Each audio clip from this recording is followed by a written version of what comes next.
Apakah kalian pernah melihat pelangi? Ya, tentu pernah. Pelangi merupakan salah satu wujud keindahan ciptaan Tuhan Yang Maha Esa yang dapat kita lihat dengan panca indera. Pelangi hanya dapat dilihat sesaat setelah hujan turun dan adanya cahaya matahari. Pelangi memunculkan warna-warna yang sangat indah. Ada warna merah, jingga, kuning, hijau, biru, nila, dan ungu. Pelangi pada umumnya berbentuk seperti busur dan memunculkan berbagai macam lapisan warna dengan lapisan terpendek ungu dan lapisan terpanjang merah. Pelangi hanya dapat dilihat sesaat, namun dengan sejuta keindahan. Nah, ada gak nih yang jadi penasaran? Kok bisa ya ada pelangi yang berbentuk seperti busur dengan lapisan warna yang bermacam-macam yang sangat cantik dan indah?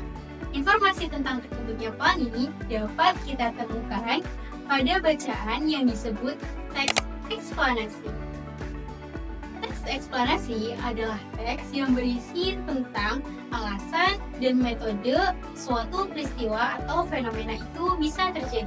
Teks eksplanasi bisa menjawab pertanyaan mengapa dan bagaimana suatu fenomena atau peristiwa itu terjadi. Teks eksplanasi biasanya berisi fakta atau kenyataan yang dapat dibuktikan kebenarannya. Informasi yang dibahas bersifat keilmiahan dan tidak bertujuan untuk memengaruhi atau mengajak pembaca.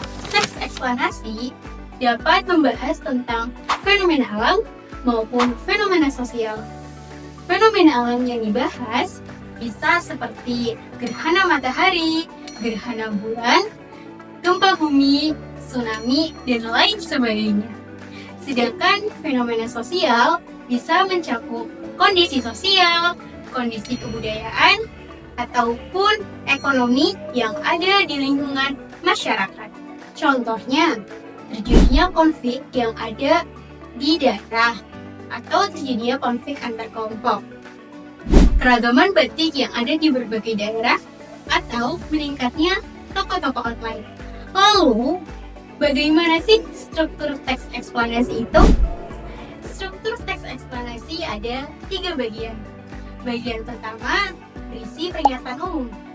Bagian ini menjelaskan tentang definisi, latar belakang, atau gambaran umum bagaimana fenomena itu bisa terjadi.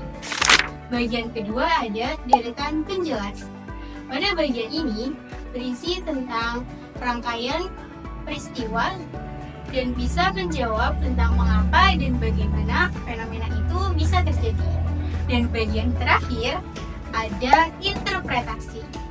Bagian ketiga ini berisi pendapat penulis dan kesimpulan. Nah, supaya lebih paham tentang bagaimana struktur eksplanasi, coba perhatikan teks eksplanasi tentang peristiwa banjir sebagai berikut. Lalu, identifikasi bagian-bagiannya.